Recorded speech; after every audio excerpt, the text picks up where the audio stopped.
talk about the situation in Lebanon. Mr. Lacroix, please, the floor is yours. This morning, 2 Indonesian peacekeepers lost their lives in an explosion that hit a UNIFIL logistic convoy, destroying their vehicle near Bani Hayan. 3 personel penjaga perdamaian PBB asal Indonesia tewas dalam 2 insiden terpisah di Lebanon Selatan setelah rangkaian serangan mematikan akhir pekan lalu.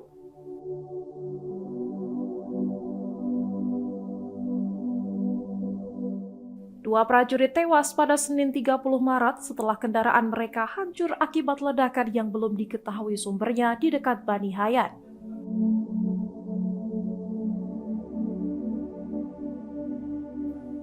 Ledakan tersebut juga menyebabkan 2 prajurit penjaga perdamaian lainnya mengalami luka-luka.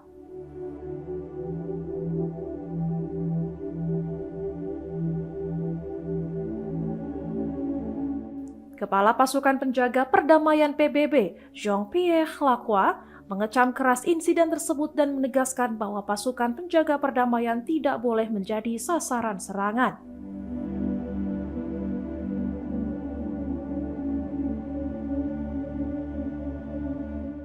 Sebelumnya, seorang prajurit Indonesia lainnya tewas ketika sebuah proyektil meledak di dekat posisi pasukan PBB di desa Acit Al-Qusair pada Minggu malam hingga Senin dini hari.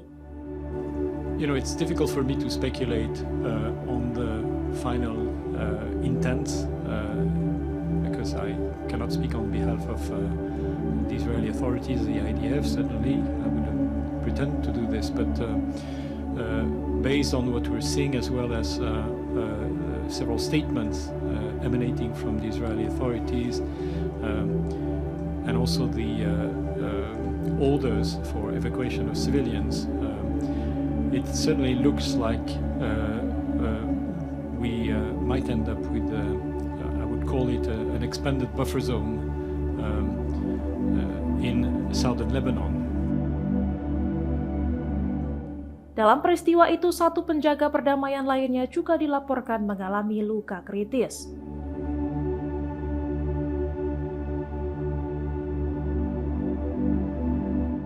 Korban pada minggu tersebut menjadi kematian pertama pasukan penjaga perdamaian PBB sejak pecahnya perang baru antara Israel dan kelompok Hizbullah pada 2 Maret.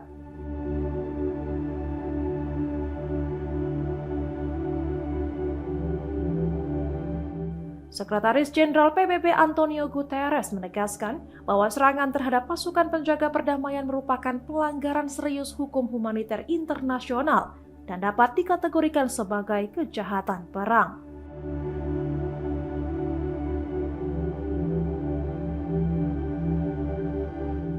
Pasukan UNIFIL sendiri ditempatkan di Lebanon Selatan untuk memantau ketegangan di sepanjang garis perbatasan dengan Israel.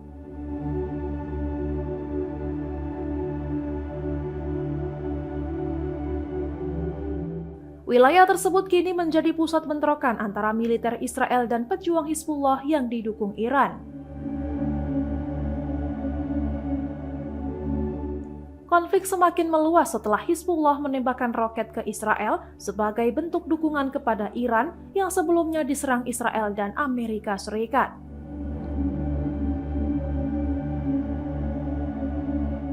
Serangan tersebut memicu operasi darat dan udara Israel di berbagai wilayah Lebanon.